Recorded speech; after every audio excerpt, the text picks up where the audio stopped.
Good morning, everyone. This is Nevin Gusak, your host of New Ideas. With me is yet another friend of the show and a guest, and also a friend of mine, Trevor Loudon. He is a national security analyst. He has written a variety of books on the ties between prominent Democratic Party politicians and communist front groups, and the Democratic Socialists of America.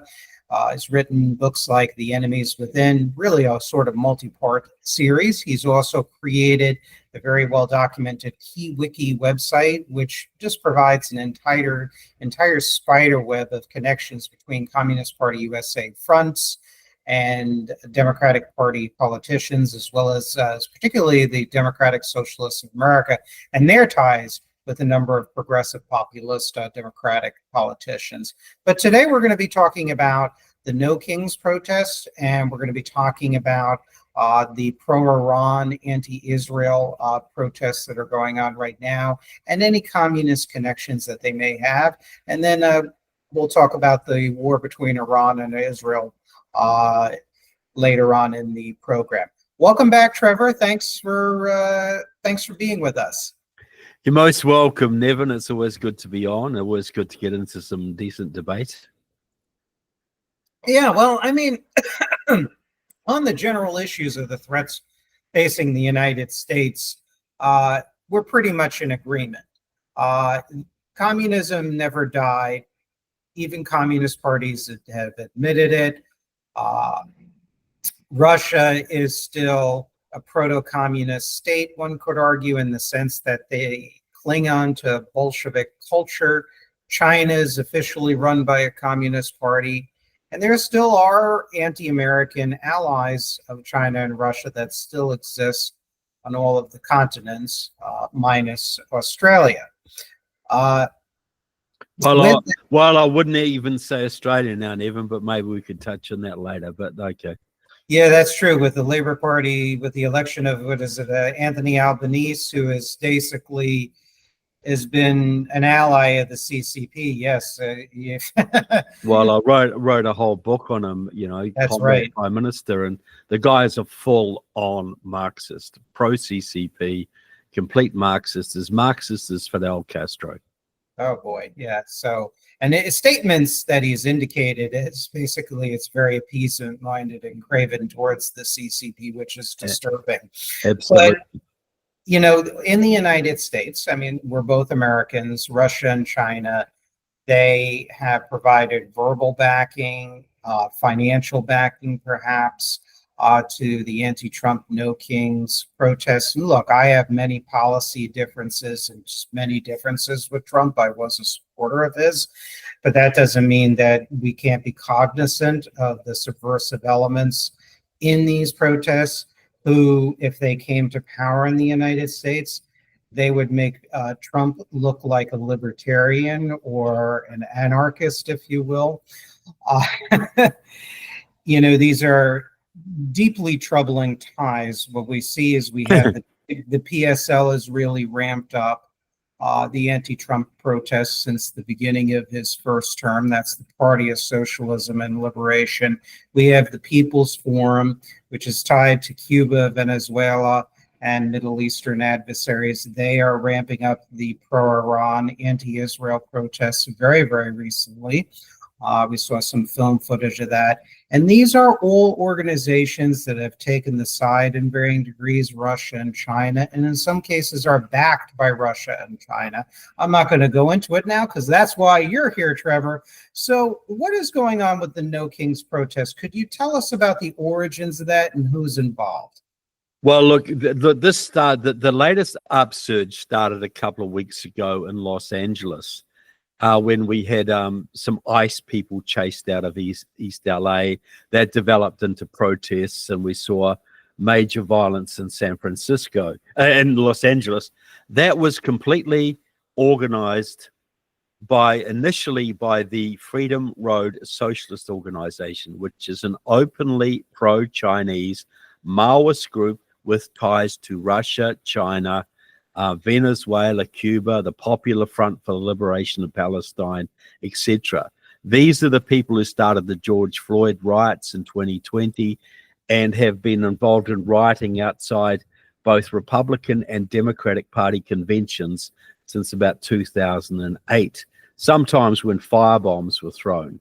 They're an extremely violent group. The day before the rioting started, the Freedom Road had anti-ICE conferences all over the United States to work out how they were going to provoke ICE, how they were going to, confront ICE officers at work and try to spark an incident. 2 days later, we had the incident in Boyle Heights that ramped up, and we had the riots in Los Angeles. They were joined by, as you say, the Party for Socialism Liberation, which is also pro-Russia, pro-China, pro-Venezuela, whatever, and which has branches in probably more states around the country than anyone else other than DSA, Democratic Socialists of America. So they were joined by Democratic Socialists of America and the Southeast LA Club of the Communist Party USA. So all those Los Angeles riots were organized by pro-Chinese communists. I actually sent some information on this to an Australian friend of mine, a former ASIO officer, the Australian Security Intelligence Organization. And he said, as soon as he looked at it, he said, this is a Chi-Com operation. This is Chi-Com. And it is. It's completely Chi-Com. So now we get to the No Kings protest, and this is much broader. All of those previous groups were involved in this, but this is getting into the indivisible. Look, we have indivisible, we have Our Revolution, we have these groups that have branches all over the country. In virtually every county, they have these little indivisible branches, which are usually left-wing Democrats, a few DSA people, maybe some of the local Communist Party members, and just left-wing independent radicals. That's what indivisible is. That's what Our Revolution is. And so they mobilized all over the country. And where I live, there was a little gathering, about 40 people, not far from me in my little county in Florida. And in the next county down, they had about 2,000 people. But this was touted as this big success, and we got all these millions of people. Look, in cities of 10 million people, they were getting marches of 10,000 people. These are not big numbers at all, compared to the size of the populations. You say probably 40% of the country are Democrats. Half of those are probably pretty far left. A quarter of those are militant. And you've got this small, 2 to 3% of the population that will turn up to any rally, any protest, who hates America and will support any left-wing cause. So that's what the No Kings protest is. It's the hard left Democrats plus the Marxist groups plus a few independents, but it's certainly not representative of mainstream America in any shape or form. Now, you mentioned something before. You mentioned that these groups of very far left radicals of all stripes, both organized and unorganized, they may not represent the average American, whether Democratic, Republican, independent, even apolitical. But, on this show, in my writings, and definitely in your research, we still view them as threats. There's this view that is common even during the late Cold War with the rise of what is called anti-communism, if you remember the term. Yep.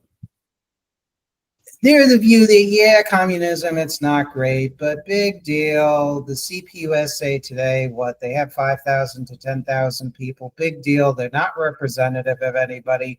PSL, they're growing. And DSA, they're really growing. But it's still not a threat. They're not going to take power. They're not going to win power in elections.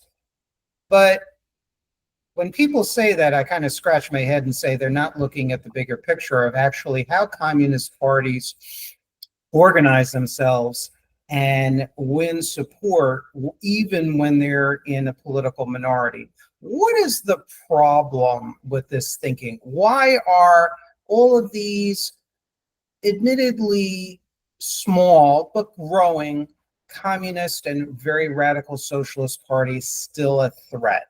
I think this is important to get out here. This is the central question. You're absolutely right. Well, look, when the mafia controlled Las Vegas, I'm told they probably never had more than 50 made members in the town at any one time.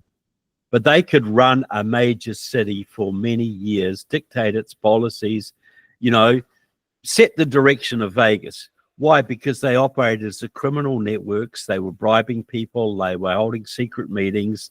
They worked in a conspiratorial manner, and they were paying off people that you didn't know were being paid off. Well, the communists work a very similar manner. They are political criminals. They work as criminal organizations, and they operate unethically, undercover.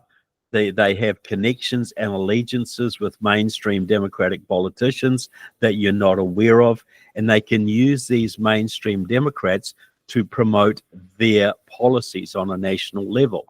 Now, I'll give a couple of examples of this. Obamacare, changed healthcare in this nation.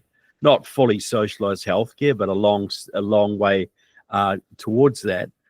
That is a complete project of Democratic Socialist of America, which had about 6,000 members at the time, and a little bit of help from Communist Party USA.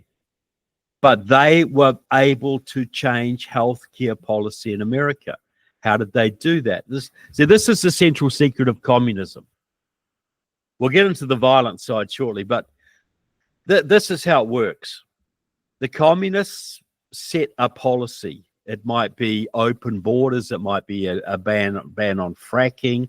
It might be promotion of the transgender movement. It might be pipeline shutdowns or a nuclear deal with Iran, whatever it is. The communists set a policy. The communists control almost all of the major labor unions in this country. They make it labor union policy.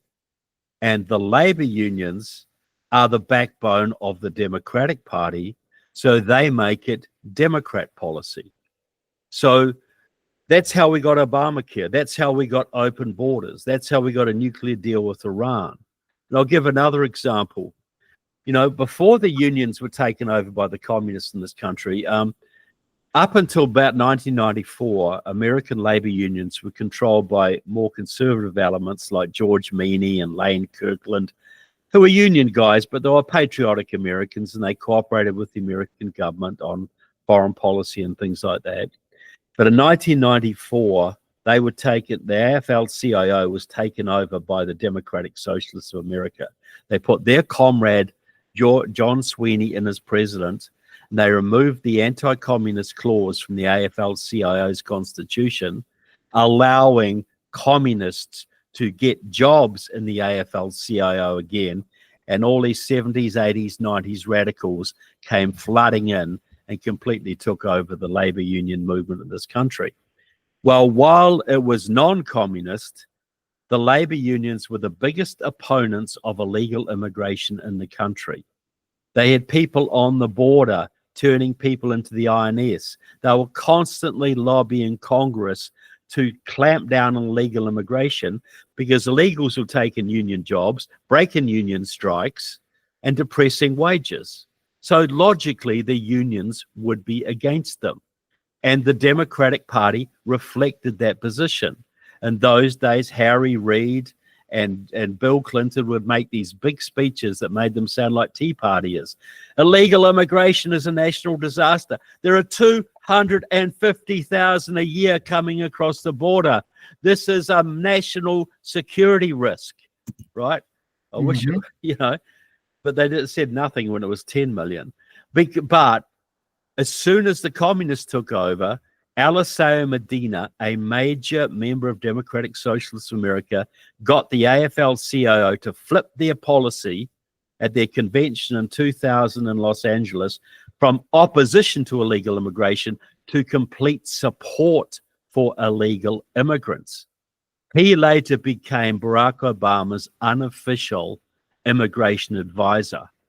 Barack Obama admits this. He consulted with Eliseo Medina before making immigration decisions. Eliseo Medina, we have him on tape. It's in my movie, Enemies Within, speaking to a progressive audience in Washington, D.C. in 2011.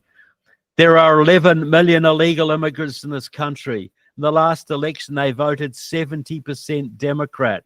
If we can give these Latinos voted 70% Democrat, if we can give 11 million people a path to citizenship and voting, that will give us 8 million more Democratic Party votes. That will give us a governing majority for this foreseeable future. So there you go. An organization with 6,000 members completely changed immigration policy, the AFL-CIO's immigration policy, and the Democrats' immigration policy. They did the same with Obamacare, because it was all about, Obamacare was about getting people hooked on socialist healthcare, so they would always vote for the left. And open borders is about bringing in millions of new Democrats to tip the balance of power against conservatives. So this is, you can see this in the transgender movement, the environmental movement. You can see it everywhere in our society. All these left-wing things that are happening is because communists have made them happen through their control of churches, social institutions, and particularly the labor movement. And that is why when Antifa and all this kind of thing were running riot in our streets, and Black Lives Matter were running riot in our streets, in the big blue cities, controlled by the Democrats and the communists, they were allowed to do what they damn well liked. They were the shock troops of the Democratic Party and the communist movement. So the communist movement, when the Democrats are in power, the communists are in power. That's how it works. And even when the Republicans are in power, the communists still have major influence. Yeah, and those are all very interesting points when we take a look at this and unpack it. I mean, I'm going to start off with my usual recitation of quotes. To understand the strategy of communist movements, whether they're in power in governments or out of power in a elite or more mass-based movement, this is how they operate. And it was Lenin who famously or infamously said, "We repudiate all morality that is taken outside of human class concepts. We say that our morality is entirely subordinated to the interests of the class struggle of the proletariat. Our morality is deduced from the class struggle of the proletariat." What that basically means is they're going to, and Lenin has also talked about this, they're going to take advantage of every fissure in society, any real abuses or alleged abuses with ICE, with the healthcare system, with immigration, or whichever. And they're kind of like bloodhounds sniffing for raw meat. And if they sense that they get raw meat, they're going to pounce at the moment and create demonstrations. And they're not going to use that to reform America or make it a better America.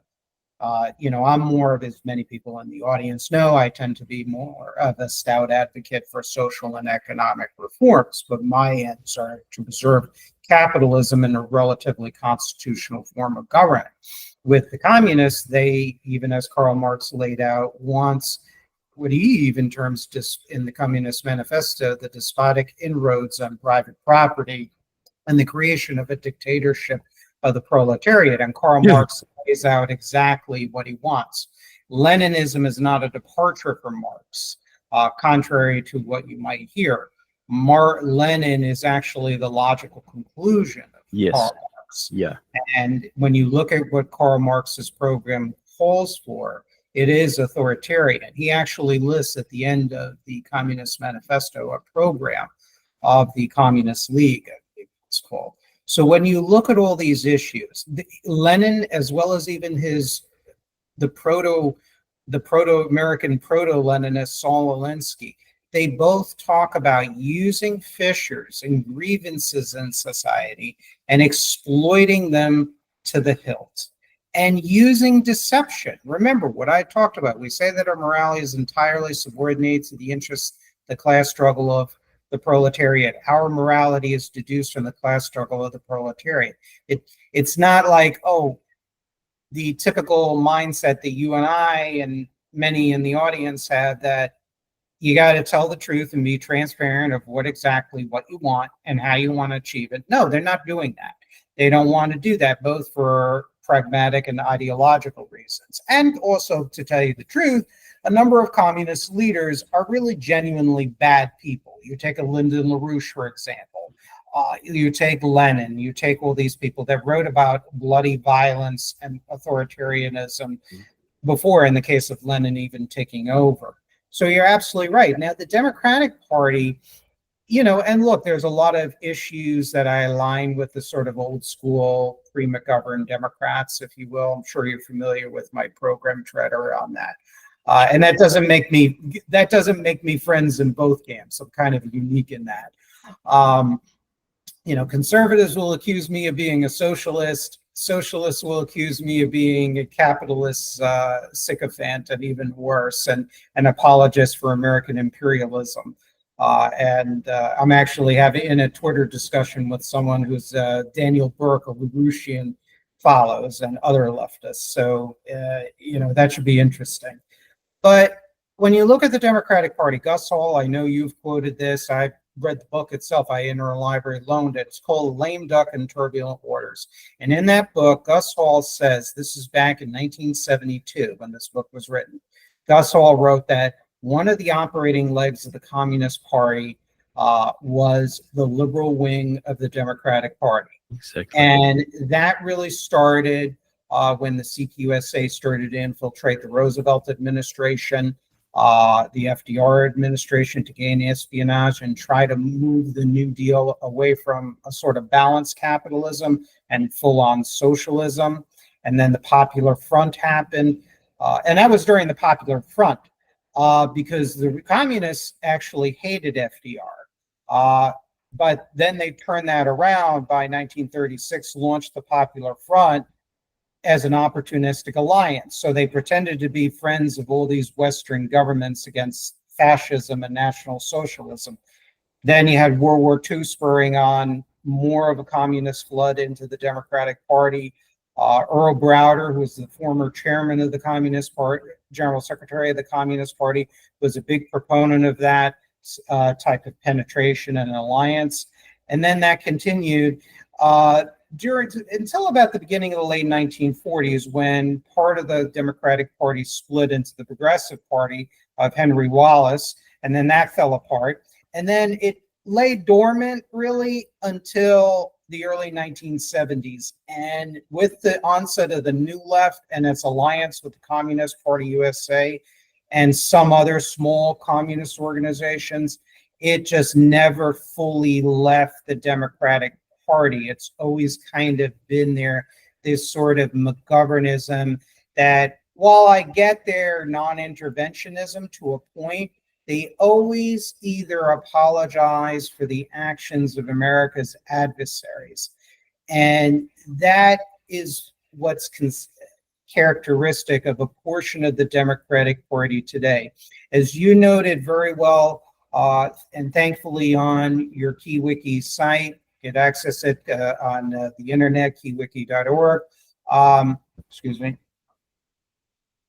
A large portion of the progressive populists within the Democratic Party in Congress voted against a select congressional committee to explore the Chinese threat. Yeah. You had the whole Democratic Socialist contingent, virtually all of them, that voted against it. I think the only one who might have supported was a few outliers like Ro Khanna, for example. All the others supported it. And the McGovernism in that wing of the Democratic Party is still alive. And this is what it's all about. And it's the same thing with the immigration issue. You're absolutely right. The Democratic Party and the labor unions opposed immigration. They were for employer penalties against employers who hired both undocumented illegal immigrants as well as legitimate work visa holders. They were against that. and then the Democratic Party and the unions shifted on that, where you have organizations like DSA come out actually against employer penalties, apparently, for hiring both illegal, undocumented, as well as work visa immigrants. Yeah. So this is to create a new base of power support, to get new members, to get them hooked on them. And I'll close. I know this response is lengthy. I think Jimmy from Brooklyn, our mutual friend, really gave a very good analogy. He said that basically the communist leadership, they're like pimps to a prostitute. They promise the world, they sweet talk you and everything, but when they come into power, the mask is off, and you'll see their insanely exploitative, authoritarian, hypocritical, and militaristic self. And I'll close with that. So sorry for the long counter response. No, that's fine. No, it's great, Nevin, because, that was a great history of how it's gone. Today's Democratic Party, there is a little element pushing back, but it's now the party becoming increasingly the party of AOC and Rashida Tlaib, and these people are communists. They're hardcore communists, and I think it's very likely they'll run AOC as their candidate. And in 2020, what is it? 2026. And but just I want to get back to the Freedom Road for a minute, because I think that illustrates the point of the violence and thuggery of their people. I laid out how they influence policy, but the violent side of this is also very well organized, and the violent side is going to become more and more prominent as the left gets more and more desperate to overturn Trump's programs. Especially on especially countering illegal immigration. You go back to the George Floyd riots. Well, in 2019, the Freedom Road Socialist Organization, as I said, pro-Chinese communists, set up in Chicago the National Alliance Against Racist and Political Repression. They had branches all over the country, all run by Freedom Road. And that was named after an organization of the same name that was around in the 70s, set up by the Communist Party USA to protect Angela Davis when she was on trial on murder charges for participating in the killing of a California judge. So they revived this organization, but this time run by Freedom Road. And it was all about identifying examples of police brutality against Black and Latino Americans during election year. Now, they knew very well that about 1,100 people are killed by the police in America every year. Statistics will tell you about 20 to 25% of those will be Black or Latino. And they know that there's always going to be controversial cases that they can spin, that there is, instance of brutality or whatever. Now, they tried to start the riots. When a young Black jogger, a so-called jogger, actually a burglar casing houses, was killed by three white men in Georgia, in Atlanta, Georgia, they tried to start the riots around that. There wasn't police, but it was white guys killing a Black man, sort of reminiscent of the vigilante justice of the 1930s. That's how they tried to spin it. But that didn't quite come off. Then they tried to start the rioting again, when a young Black woman called Breonna Taylor was killed in a no-knock police raid in Louisville, Kentucky. Her boyfriend was a drug dealer or something. The cops broke in and she ended up getting shot. But that didn't quite come off either. George Floyd was their third attempt.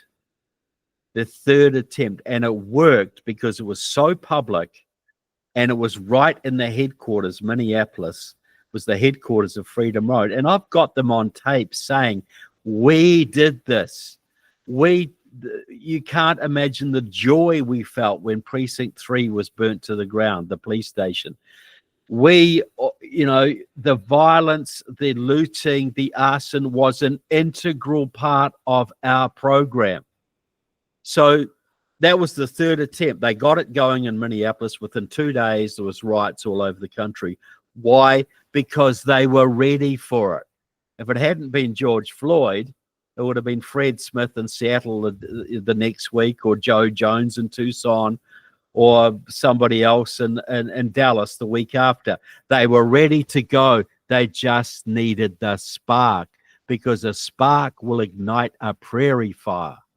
And that's what the same term the Freedom Road are using now in their anti-ICE protests. This is exactly the same scenario by the same people.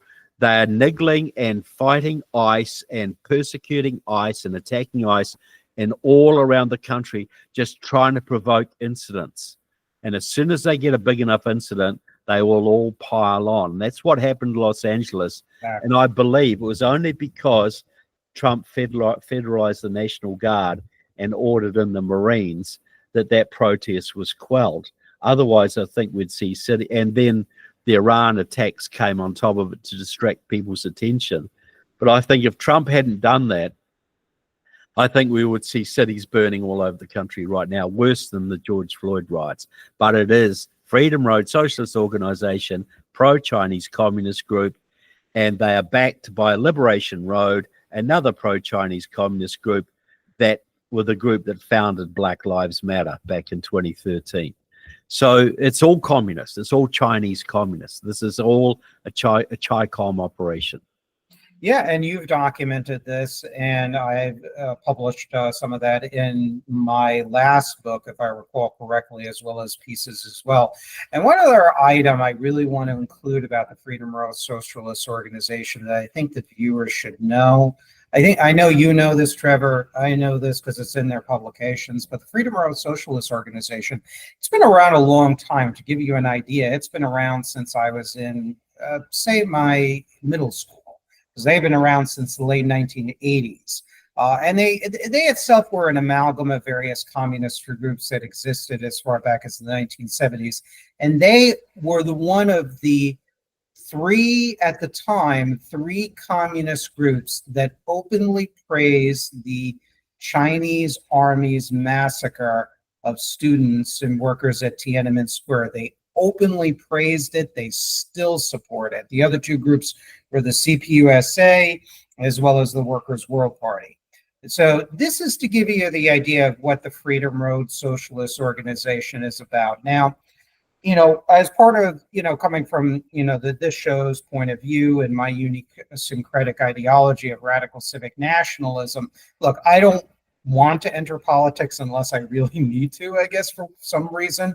And I certainly would not want the job as president of the United States. Frankly, I don't think I can handle it. So, but if I were advising any president, Democratic or Republican, what I would say, amongst other things, is number one, do a fireside chat on a weekly basis, go on national TV, educate the public in an academic way, but one that at least can hold a person's attention, an average American's attention, and say, okay, we want to improve things. We get their abuses. However, these are the organizations that are playing a major role in instigating these things. They don't want to clean up abuses. They don't want to do this. They want to break down the system. Here is information about Freedom Road Socialist Organization. Did you know?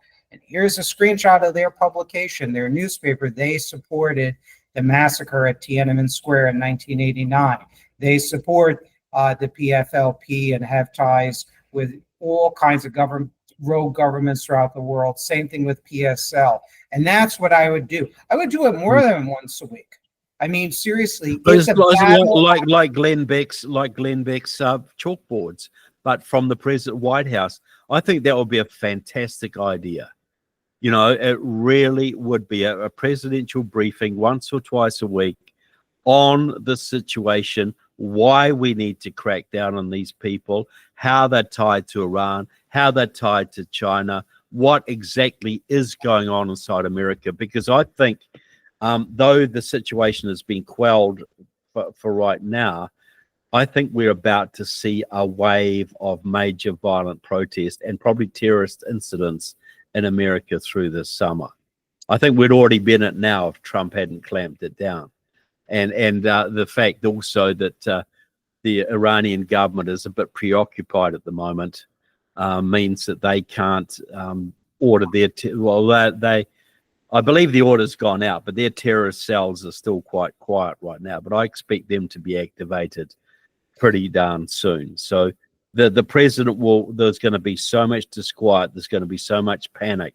I think the president's going to have to start doing this to settle the population and prepare them for what's coming, and so they understand the measures necessary to deal with this. So they support the president in dealing with these problems.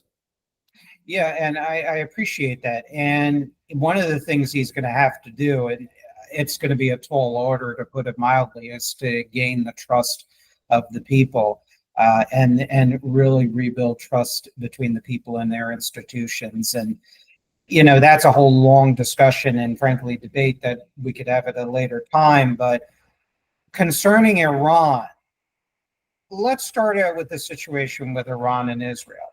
What are the strengths and weaknesses of both Israel and Iran, both in the geopolitical realm as well as their military balances and their intelligence services?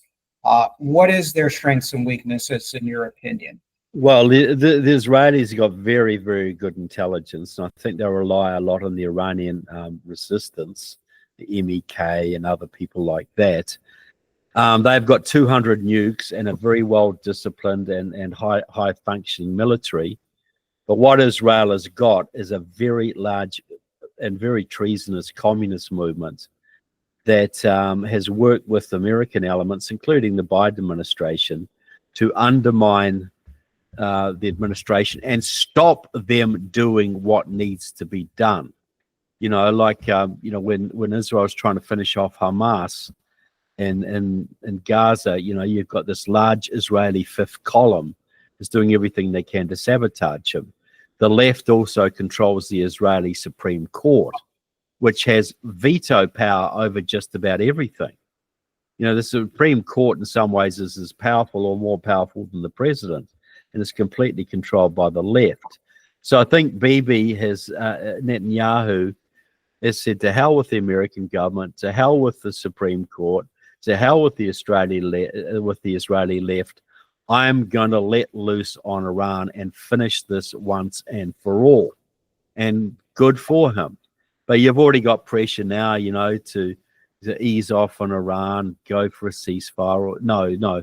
I believe Hamas has got to be finished off, and is the mullah regime of Iran's got to be finished off.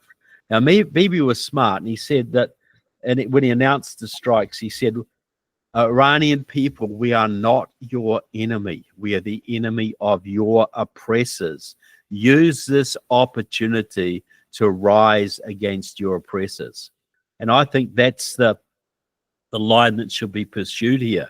So I was a bit concerned when President Trump called for the evacuation of Tehran, because that's causing major chaos in the cities, and it's going to return a lot of people I think would have been very pro-American and pro-Israel into not quite so pro. When they're scrambling to get out of a 10 million strong city with no gas and nowhere to go to. Well, where are they supposed to go to? Live in tents in the countryside or what? So Tehran has got the backing of both Russia and China. I regard Tehran as a Russian client state. Other people say that as an exaggeration, but the mullahs are all changed. Many of them were trained in Patrice Lumumba School and in Moscow, the School for Third World Revolutionaries. The Iranian Revolution was fomented by the Iranian Tudeh Party and the Soviet Union, which brought the mullahs to power. It's always been, in my opinion, a Russian client state. And all this talk about, we got to stop the Iranians getting the nuclear bomb. Well, look, the Russians could ship a couple of trucks across the border tomorrow if they wanted to. Iran's always had access to nuclear weapons, but they want to make their own, because I think the Russians don't want their fingerprint on this. But so Iran's got massive intelligence networks all over the country. It's got sleeper cells all the way through Europe and North America. They were setting up Hezbollah cells in America in the mid-'80s. This was, 4 or 5 years after the revolution. So they were already coming for America then. They are motivated by an ideology, a form of Shia Islam. The 12, as they believe in the return to the earth of the 12th Imam, a mythological figure in Shia Islam, who will bring a new paradise to earth, a new, fulfill God's vision on earth. But to make him come quicker, they believe they have to plunge the world into chaos and destruction. So they're actually a death cult that almost had nukes and has promised to nuke Israel and has issued similar threats against the United States. So I think the Iranian regime is not dead. They still have terror networks all over the Western world, but I think they've been severely disrupted, and that may delay their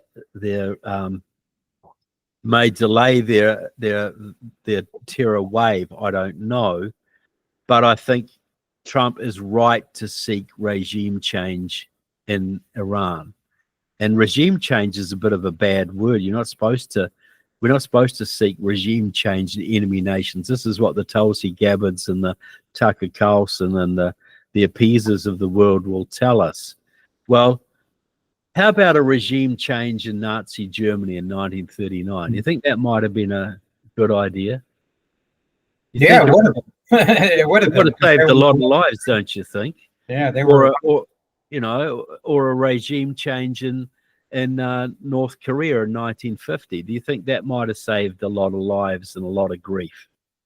I think it's perfectly within a legitimate role of the American government to take out, stop evildoers and communists and criminals taking power in countries that could then be turned against the United States. I think it is perfectly legitimate and desirable. And so I'm hoping we can see a regime change in Tehran, and I'm hoping it will not be something worse, though it's hard to imagine anything worse. And a little bit, and if handled right, it could be something that's much more pro-American, much more like Saudi Arabia has become. That could usher in a long period of peace in the Middle East. So I think Iran has a lot of hidden strength, but it's been decapitated at the moment. They're all at 6s and 7s. They don't know what to do. The Russians don't seem to be helping much. Chinese aren't helping much. I think this, if handled right, should see a regime change like Syria, but hopefully a better and more pro-American and pro-Israel regime change. But it had to come. This attack by Israel had to come. Israel is not stupid enough to allow the people who swear to destroy them in their own constitution to have nuclear weapons on their doorstep when they have the means to stop it. So 3 cheers to Bibi. Maybe he saved us in World War III or worse. We'll see. I tend to be what I term a cautious hawk. I kind of occupy the middle, if you will. My view on the Iran deal, and I wrote about it in one of my pieces on Substack on the successes and failures of the first Trump administration, especially in foreign and trade policy. And one of the successes, I believe, of the first Trump administration was the withdrawal from the JCPOA, which was the Iran deal. I posted an excerpt from that essay on my X account, and it basically talks about how the Iranians and their allies, particularly in Syria and Hezbollah, viewed it as a giant victory, quote, the Syrian Ba'athis, for the Iranians. That is telling that the money that was unfrozen by President Obama at the time, even Secretary of State John Kerry revealed and said, yeah, there's a possibility that money could be diverted to international terrorism, as well as the IRGC, the Islamic Revolutionary Guard Corps. When you take a look at even admissions by officials of the IAEA, where they talked about how the Iranians were deceiving the West, that they continue to have, is according to documents that were smuggled out by Israeli intelligence, that there was to be an overt and covert nuclear program, if you will. When you have even Iranian officials and scientists admitting that it's such a dual use program, the public face of a civilian nuclear powering program, and simultaneously a nuclear weapons program. Now, the atomic bomb program of Iran started very early. I mean, hell, I was in first grade when how long that program started. It was when one of the top Ayatollahs, Beheshti, had made contact with Iranian nuclear scientists, both within Iran as well as exile, to come back home. So a few months after the Islamic Revolution of 1979. And they called them back to come back home to build an atomic bomb because Iran felt it was threatened by, a whole bunch of different countries, and they felt that it was necessary to have this atomic bomb. And from the get-go, the Islamic Revolution was extremely anti-Zionist. It was against imperialism in the U.S. and all the rest of it. And they wanted to spread a global Islamic revolution. And they also tied themselves in with global communist revolution. To give you one quick fun fact to the audience here, in 1980 in Iran, there was a conference of different liberation movements. And if you look at the records, which I found on LexisNexis Academic Universe, and they had a record of who attended, half of them were Islamic and Middle Eastern terrorist groups, but the other half were communist groups from all over the world. Remember, places as far as South Africa and Chile and everywhere else, SWAPO, which is Southwest Africa, now Namibia, and all the rest of it. So they really invested as a part of a global network to undermine Western allies in the United States. Now, with the case of regime change, my concern with that, would I like the Iranian government of the mullahs, the Islamic Republic, to disappear? Absolutely. Absolutely. It's an evil, totalitarian, manipulative, militaristic government. It really, despite what its supporters state, it has not brought any good to the world and to the region and to the Iranian people, in my opinion.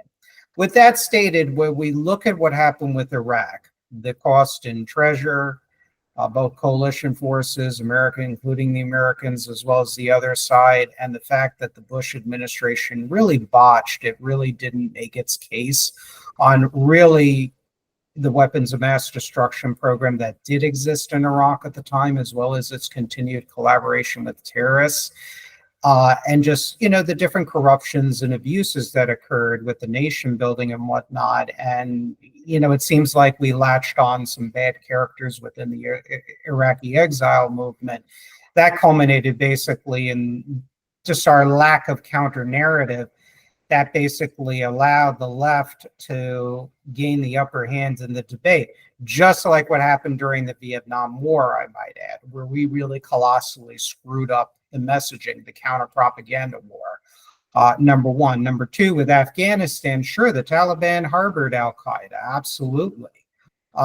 Which also, by the way, was also Taliban also had a lot of secret connections with the Chinese and the Russians too. Yep.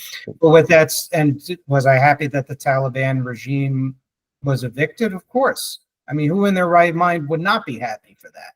But what happened later? Again, there was a lot of problems with the nation building there. And then on top of that, what happened? 4 American forces were pushed out in a horribly chaotic way. We've all read the stories of what happened at Kabul International Airport, with just the absolute chaos and abandonment of that country to the Taliban. And now the forces of anti-Americanism have a foothold there. And China and Russia, by the way, cheered our defeat there and our abandonment of that country openly. Even the Iranians, I think, did. So those are some of my concerns there. And to me, I'm going to be honest with you, Trevor, I just don't feel we have serious people in charge. As an American who's kind of outside the power structure, as I see things unfold, I mean, at least in Vietnam and other countries during part of the Cold War, we had something called winning hearts and minds. And I know we tried to do that in a very ham-handed way in Iraq and Afghanistan to some degree, but it just seems like it was fraught with a lot of corruption. We aligned ourselves with some unpleasant cast of characters. And it really just, and combined with the fact that we didn't, again, educate the public on, hey, we found the weapons of mass destruction, even though it was in more of a beginning stage, it still was there. Iraq had ties with Al-Qaeda and Palestinian terrorism and whatnot after 1991. And then, of course, when this was, there were admissions by some people in the Bush administration that they were wrong. I mean, and whatnot later on. Karl Rove, supposedly, Wormser, Wurmser, and others were saying, hey, look, we found all these things years later, and this was in Iraqi government documents, and Karl Rove said, well, we just don't want to relitigate the past. Let sleeping dogs lie. And to me, I think that is the biggest insult and slap in the face to our soldiers. And one of the few people who covered that was, to his credit, and it's not a guy I always agree with, is Mark Levin, to his credit, brought that up. Very few people reported that. And I think it is a slap in the face on the men and women of all countries to just say that. It's disgusting. And that's one of many reasons why I'm so hesitant. I have all the facts. I'm not naive about Iran and all these countries and everything. This is where I chiefly disagree with the Tulsi Gabbards of the world and the so-called anti-war left. They always leave out the facts about what these countries are up to. It's censorship by omission. But how would you respond to what I say? Am I entirely... Yeah, well, look, I'm not talking about, I think you're right about Iraq. The case was never made. They did find weapons of mass destruction. We know that the Russians shipped a whole bunch across the border just before the Americans got there. That should have been brought out because, George Bush for years had to defend an indefensible position, even though the facts were on his side. The messaging was terrible over that. But the whole, nobody's talking about putting American troops on the ground for years and years to police the civil war in Iran. What we're talking about is decapitating the Iranian regime. The Iranian regime has almost fallen twice. 2009, the Green Revolution, that would have fallen had Obama just given a kind word. Again, under a couple of years ago, under Biden, the regime almost collapsed. But Biden was in the White House, and he was pro the regime. So there was no encouragement from America. All President Trump has to do is go easy on the people, make sure there's the minimum number of civilian casualties or civilian disruption, and say, as Bibi Netanyahu did, now is your opportunity. If you can rise up and take these guys out, we will stand with you. Not necessarily won't put troops on the ground. They've got to do it, but we will trade with you. We will deal with you. We will allow you access to our markets. We will help you. We want to have a friend in Iran, like we did, in the Shah's days and before that. So I think there's great potential there, but it could be screwed up all over again because, you said, I don't think some of Trump's foreign policy advisors are that serious. I don't think they understand. Well, their equivocation on Ukraine has told us that they don't seem to understand the issues or what's at stake there. They seem a little bit better on Iran. So, look, this is my dream, Nevin. You stand firm against Putin. You stand firm against the mullahs. We have a regime change in Iran that's going to put massive pressure on Putin. Where's he going to get his drones from? Where's he going to get it? Where's China going to get its oil from? Uh, you know, look, if Trump stands firm on Ukraine and give Ukraine what Biden promised but never delivered, Ukraine will defeat Russia. That will cause almost certainly a regime change in Russia. And it can't be any worse than a communist who wants to destroy us. I think we'll have a regime change in Iran that will put huge pressure on the CCP, which itself almost collapsed during the white paper protests a few years ago. And, you know, if things go right, you could see a virtuous wave of regime change around the world, finishing off Reagan's vision of ending the evil empire, or at least pushing it back to the nether regions of the world. You know, so I think this is a great opportunity now. Capitalize on what the Israelis have done, put the pressure on the mullahs, try and get them out of there, stand firm with Ukraine, try and collapse the Russian economy. The Russian people will finish Putin off for us, and we may see something better from there too. And this could reverberate around the world. I think that is the kind of vision we should be aiming for. And that doesn't mean American boots on the ground. It just means a clear American moral vision, keep sticking with our allies and supplying what we've promised, and standing very morally against the mullahs and Putin and the Chinese Communist Party. Stop trying to make deals with them. They're all illegitimate regimes. None of them ever face real elections. We should not treat them as real governments. We should deal directly with the Chinese people, the Russian people, the Iranian people, and say, we are with you against your oppressors. You know, the Iranian people right now just love Israel to bits, you know, because they are dealing to their oppressors. You know, who was the favorite person in Russia in the 1980s? It wasn't Gorbachev, it was Reagan, because Reagan stood with the Russian people against their oppressors. That's the kind of vision we need going forward. Yeah, no, and a lot of what you're saying I pretty much agree with and lean on very, very much. Now, closer to home, and speaking of Iran, now you have the pro-Iranian organizations. It seems like they're ramping up demonstrations. We see the People's Forum in action. I saw footage of their protests on X, and I was not surprised, let's just say, that they're already in the streets. So can you give us the background on these demonstrations and who's behind them, including the People's Forum? Tell us about those organizations, please. Well, this is the same again. So Iran is a Shia nation, not a Sunni nation.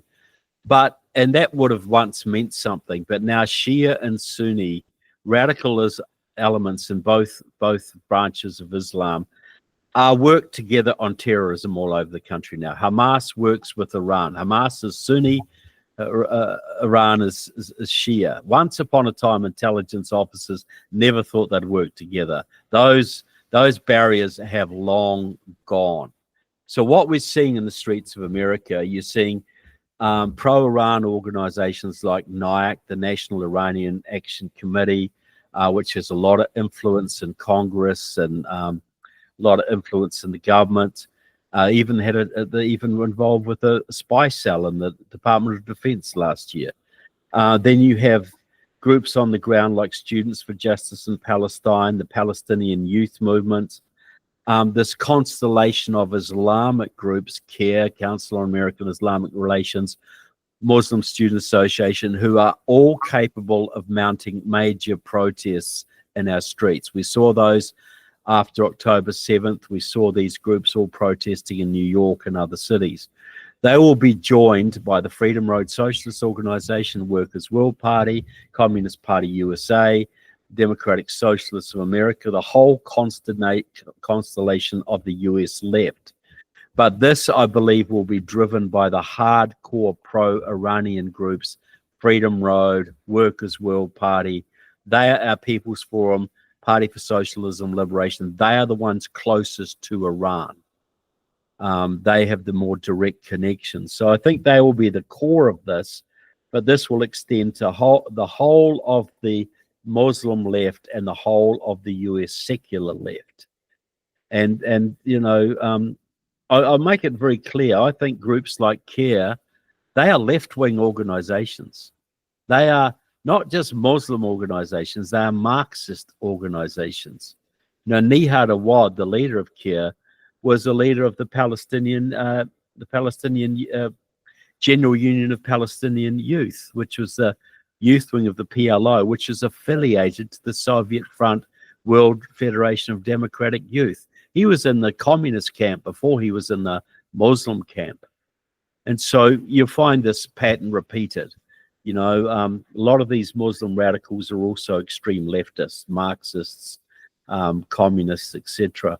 So, yeah, it's going to be the pro-Iran, the Iran-connected section of the US left and Islamic movement, but every sector of the US left and every activist sector, Sunni or Shia, of the Islamic movement will be there, plus the Korean groups, not Nodatdol and others, plus the all the other groups, the radical Filipino groups, the radical every section of the US left will be involved in this. And you're talking nationwide, you're talking they could mobilize a couple of million people if they have to, which is more than enough to carry a revolution forward, and commit a lot of violence, a lot of terrorism, a lot of disruption, shutdowns of airports, shutdowns of highways, violent assaults against the cops, race riots, you name it. There's a lot of potential there. Yeah, and that's why these seemingly small organizations can be so problematic, even dangerous. I mean, we saw this during the Vietnam War, the so-called nuclear freeze movement, the anti-Iraq intervention movements, both 1990 and 1991, as well as the early 2000s. We saw this in the anti-Iraqi sanctions movement during the 1990s. We saw it during the Korean War. Even exploiting legitimate grievances like civil rights and whatnot. The Communist Party USA in this case was very much involved with that. I'm not trying to blacken the cause of civil rights for our non-white brothers and sisters in this country, but it is a fact. Again, it goes back to what Lenin called for, exploiting every manifestation of discontent. This is in his early works. I'm just speaking extemporaneously. I believe it's from What Is to Be Done, which is one of his more well-known pamphlets. So this is just how it is. And that's why, of course, from my perspective, I like to combine the carrot and stick approach. You educate the public, so you separate the people from radicalism. You separate the overwhelming mass of people away from their appeals by identifying exactly who they are and what they truly represent if you tear the mask off. Number two, you have a coordinated whole of government strategy integrating every agency to fight against this. And three, social reforms within the context. And this is where I've said some conservatives and libertarian types would agree with me on the threats. And I've had a couple of encounters. Social reforms whose ultimate goal is to preserve the free enterprise system and relative constitutional government, recognize the imperfections, deal with it, and then move on and create a more perfect union. And that's what I would do, essentially, in this country. And educate, and educate. And then lastly, but most significantly, if there's property damage, if there's bloody assaults against law enforcement, if there's attacks against military personnel, you have the hard force of the law to deal with it. Take no pleasure saying that, but we have to protect our military and our law enforcement and private property and public property. That's my plan in a nutshell. Yeah, well, I think the education, I agree with all of it. The education program is hugely important. You imagine when 1 million women assembled in Washington, D.C., wearing pink vagina hats, protesting against Trump. If the president got out there or before it and said, look, this rally is being organized by the Communist Party USA, the Freedom Road Socialist Organization, blah, blah, blah. These are all organs of the Chinese Communist Party. Do you really want to march in support of a Chinese Communist Party operation? Do you think they would have got 1 million people? No. I'd say 90% of those women would have had no idea who was behind the march. When Black Lives Matter was rampaging across the country, if the president got up there and talked all about Freedom Road Socialist Organization, all about Liberation Road and its links to the Chinese consulate in San Francisco, how that they're the same people are the ones that burnt Ferguson, Missouri to the ground in 2014 and specifically targeted black businesses. If he educated people of that, do you think the Black Lives Matter, George Floyd riots would have gotten nearly as big as they did? No, I don't think so, because most people join these movements for some fun or because they vaguely believe in the cause or they believe the message that's been promoted. This is all about racism. But if they understood and had hard evidence to show, no, this is about Chinese revolutionary tactics. This is directed by the Chinese consulate in San Francisco. Those movements would have been much, much smaller and much less damaging. So, but there was no education. The FBI doesn't tell you anything. You know, under J. Edgar Hoover, he used to give regular reports of the situation in America. Americans understood the danger of communism back then. There were trials, the Rosenberg trials and others, of communist agents. People understood they were penetrating the government. They were damaging us. They were stealing our secrets. Now, the communist movement is way more powerful today than it was then. But I would say the average American has virtually no understanding of it whatsoever. Why? Because our government, our news media won't do the job because they're penetrated too. And our government has largely been controlled by the other side too. So now is the chance for Trump to get out there, start education programs, start regular briefings by the FBI, start alerting the American people to the threats that are out there, which will take the sting out of many of these movements. Yep. And that'll go a long way with the plans that you and I have outlined.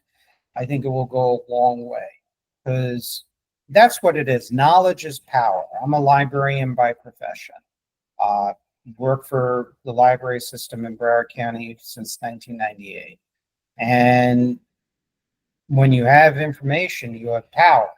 And it allows you to challenge all sorts of established narratives, including the notion that the communism is dead, the Cold War ended, Russia decommunized itself. You know, one of the greatest Soviet victories against the West was when Georgy Arbatov and Valentin Fallon and other high-level Communist Party Soviet Union operatives and officials said, we want to get rid of the image of the enemy. The image, not the enemy, the image of the enemy. And they further elaborated that we would completely disarm the military-industrial complex in the United States. And even Gorbachev mentioned this in his secret speech to Warsaw Pact officials in 1988, when it was meeting in Warsaw, incidentally, that year. And he talked about that, to foster anti-military sentiments and all the rest of it, and to destroy this image that we're in the Cold War, and to destroy right-wing tropes against socialism.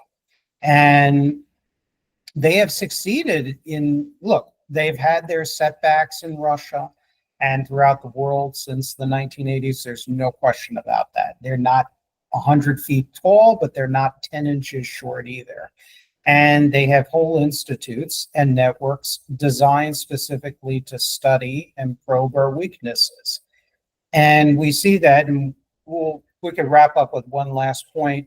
I don't know if you saw we'll call it a debate between Tucker Carlson and Senator Ted Cruz. No, I've heard about it. I've heard about it quite a lot. Well, I would encourage people to watch it. There were instances where Tucker Carlson, I don't want to say dishonest is not the word, but dishonest tactics are more like political drive-by shooting, where you have this off-mentioned clip where Carlson was testing Cruz ostensibly on, well, what's the population of Iran? What's its ethnic makeup? All this stuff. But it really wasn't to truly test Ted Cruz's knowledge or have a productive discussion. The mission by Tucker Carlson, who's an example of one of these mentally disarmed American elitists, the true mission of that statement, that exchange, was to basically embarrass the position of anybody who wants a seeking change of government in the Islamic Republic of Iran. Yeah. I think Tucker Carlson was extremely dishonest in that way, in that sense, and I think he was trying to embarrass people who are pointing out the threat of Iran, including how it basically lied throughout the Iran deal and certainly afterwards in its on the issue of the production of nuclear weapons. It's and Tucker Carlson and that portion of the MAGA quote unquote right, the right wing populist right, it's very disappointing in that way. But they really are heavily influenced by the Russians. I mean, I have my suspicions of what it could be. What are your thoughts about what's going on with Tucker Carlson? Because now the war between Iran and Israel and the level of American involvement is badly splitting the MAGA right. And you're very involved with the political right in this country, Trevor. What is your take on this? I'm sorry if it's going a little over. Yeah, no, not at all. Look, Tucker Carlson says, I'm rooting for Russia. He is a pro-Russia guy. Publicly, he has said that. He has done nothing. He has spread Russian memes and tropes for years now, ever since, especially since he's left Fox News. He's been liberated, so to speak. And I think his popularity is sinking. I think Mark Levin has done a great job of exposing him. I think Tucker Carlson is a hardcore anti-Semite.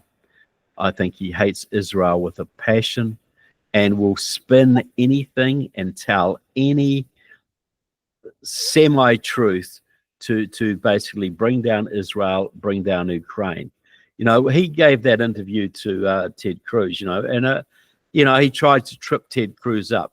He didn't try and trip Putin up when he interviewed him. Mm-hmm. He didn't try and trip up Lavrov, the Russian foreign minister, or even worse, Dugin, one of the most evil men on the planet.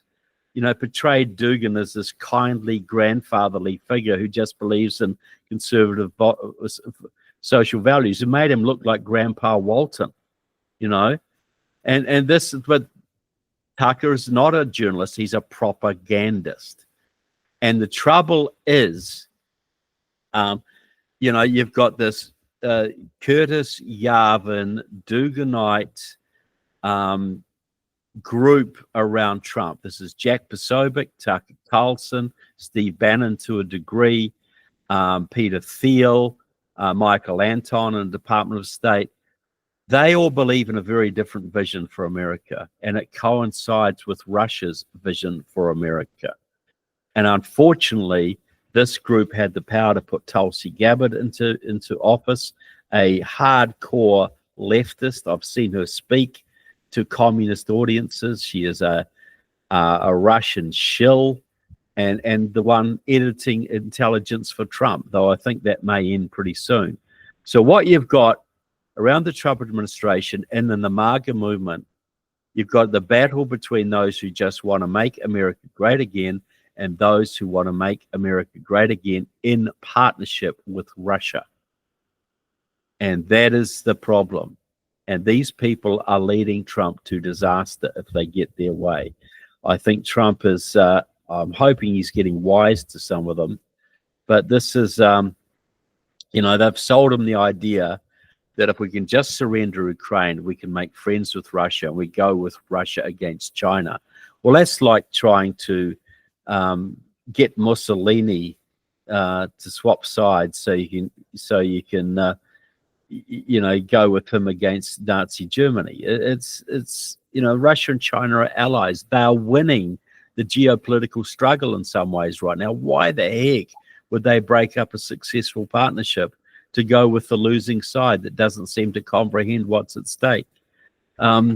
So yeah, Tucker is a propagandist. He loves Russia. He has publicly said that.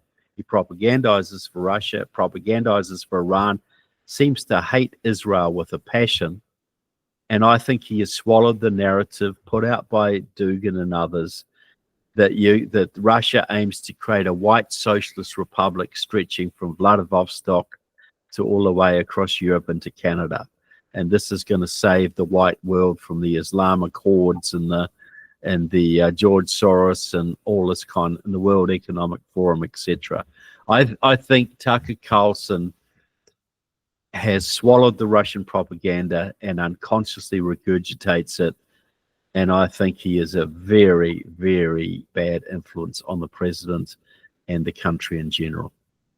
Yeah, and I think so. I think so too, and that's a shame because there was at one time some reporting that Tucker did on some of the economic issues and whatnot that were very good for a conservative. But I think it's, like for example, the shutdown of the offices of Kabbalah that devastated by Paul Singer, who is a big hedge fund person and donor to the Republican Party in the name of boosting shareholder value, just throwing people out of work. And he was one of the few people on the right that covered that. And I think that's good.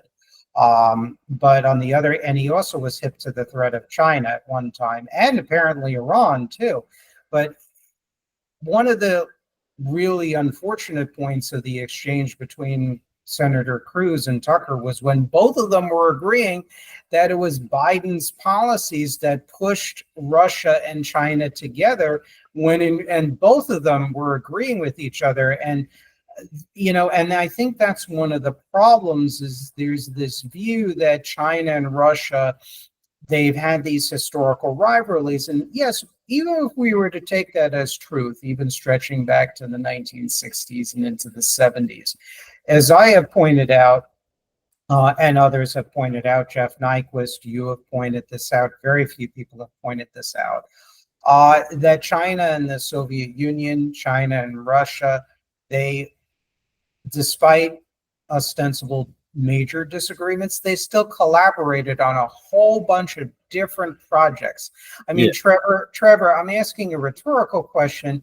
During the height of the Sino-Soviet split, Czechoslovakia refined Chinese uranium. According to the Times of London in an article dating from 1976, I believe, and according to an academic journal, I forget the name of it, I cite it in my writings, you had East Germany and Czechoslovakia, again in the 1960s and 1970s, providing components for China's nuclear weapons and research program. So a guy like me is going to say, well, you have this split going on, the border war in the Usuri River, 1969, but all of this other stuff is happening.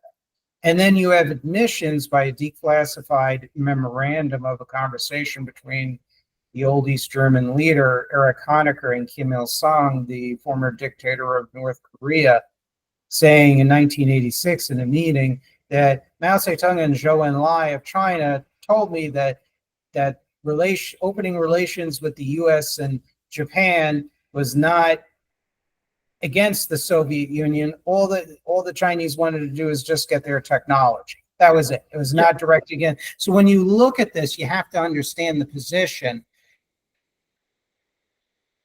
Yeah, what is going on here? And that prompts me, who is an acceptor of the Sino-Soviets, to say, what the heck is really going on? And this is why it's a wilderness of mirrors. Yeah, look, I'm very disappointed Ted Cruz would be silly enough to say that. Look, this is one of the things that be put around by Steve Bannon, etc. Oh, we can't be hard on Russia or drive them into the arms of China. I don't believe there was ever a real split, but at least since 1997, when they entered, 1986, Gorbachev officially ended the split with China. This was 1986. They've had an unlimited intelligence sharing partnership since 1997. They set up the Shanghai Cooperation Organization together in 2001, which was like a new Warsaw Pact, a military, political, and economic pact. And then, of course, they set up the BRICS together as well, to take down the US dollar and build a new center of world power. So this absolute and they hold the Zapad military exercises together. The last one, I think, the Zapad 2017 or 18 outside St. Petersburg, the world's largest military exercise, all with Russia and China simulating a nuclear attack on the United States. You know, they are partners at the hip. They're as close as Mussolini and Hitler, if not closer. And their goal is the destruction of this country. And for Ted Cruz to say we shouldn't drive Russia into the hands of China, it's like saying let's go closer. Let's go easy on one mafia family because we might drive them into the hands of the other mafia family, into the arms of the other mafia family. Let's be nice to the moderate mafia because we might drive them into the arms of the hardcore mafia. It's just fantasy. And that Ted would say this. I'm disappointed. I thought he'd be smarter than that. He said that it was Biden's policy that pushed him in, and I remember hearing that, and I'm like, I was a little surprised, but not surprised, because the problem is that if you say that China and Russia deceived Nixon and Kissinger and deceived Ford and deceived Reagan and deceived George Herbert Walker Bush, you're basically impugning his heroes, particularly Reagan in this case. And that's when you're basically saying that all those figures are fooled, you're committing political suicide. Look, you and I basically believe the same thing about the Sino-Soviet split. And the three of us, Jeff Nyquist, you and me, we have thrown all kinds of evidence. You've known actual undercover intelligence operations, like your friend from New Zealand intelligence organization, who penetrated and just found out the most incredible things about the inner workings of Soviet politics, like the war in Afghanistan. We have also been conditioned in the West and the United States with anti-communism. There's this underlying reluctance of people to believe in the most elaborate, contrived, and horrible deceptions that challenge established notions of history during the Cold War. It's like when you're going to say, hey, you know what? Trevor Loudon is right, or Jeff Nyquist is right, or Nevin Gusak is right, or they bring up a lot of good points, and maybe we got to rethink that. You're going to commit suicide politically. And that's a hard thing. And maybe I'm justifying Mr. Cruz a little bit, perhaps. I'm trying to be fair about the dynamics, but that's what happens. And that's why I can't be in politics. Yeah, sure. But look, Ted could have just said, look, he could have said the Russia and China were working together well before Biden, right? And just given a couple of facts, their unlimited nuclear sharing thing, the Shanghai Cooperation Organization, and Tucker wouldn't have known what to say, Exactly. So he could have done that, but I just don't think Ted has that history there. But so I don't think he made a political calculation. I think he just genuinely didn't know. It could be that too. And it swallowed the line, which is disappointing. So, we're in a pretty rough situation internationally here. We've got lots of internal problems. But, we've got some good things happening around the planet too. We've got Milei in Argentina. We've got Meloni in Italy. We've got, people hanging on in Iran. We've got Israel making some tough decisions.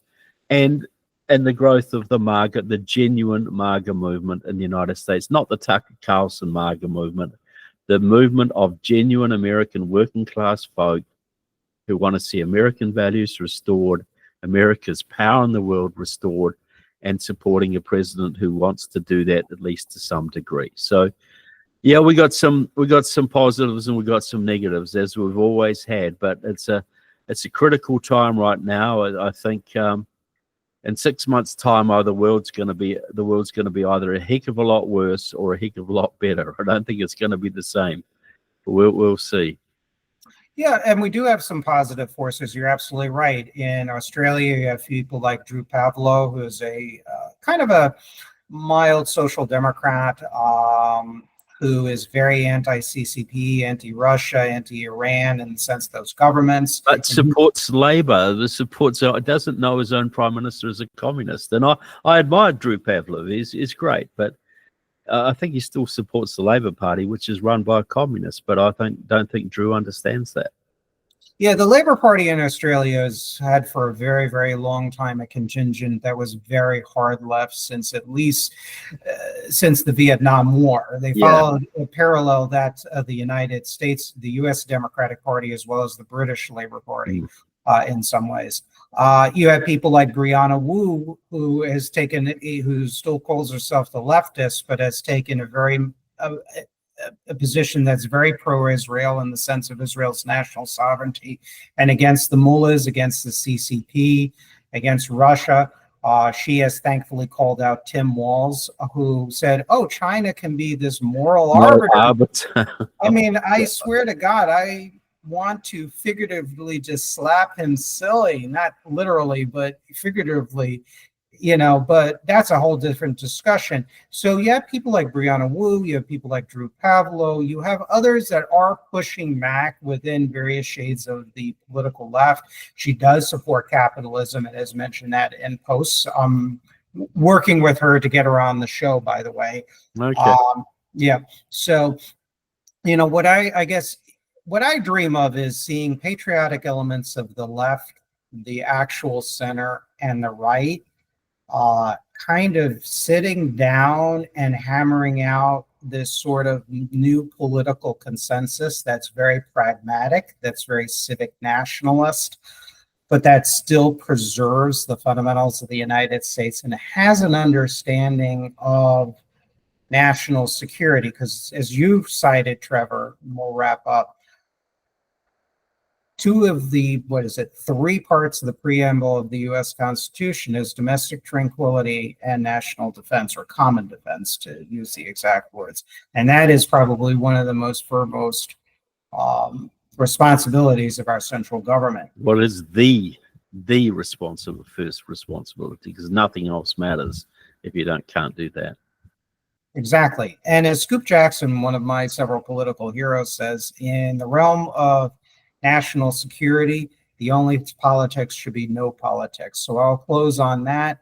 Trevor, where can people find your books, including on Anthony Albanese, the pro-CCP, appeasement-minded prime minister, as well as your other works? Where can they find all of this? Yeah, just go to trevorloudon.com if you want signed copies, etc. Or you get me on Amazon and make Jeff Bezos a little bit richer. Also, are you on any social media, Facebook, X? Well, yeah, X, Trevor Loudon 1 on X, just my own name, and Facebook. You can reach me there. I'm pretty easy to find.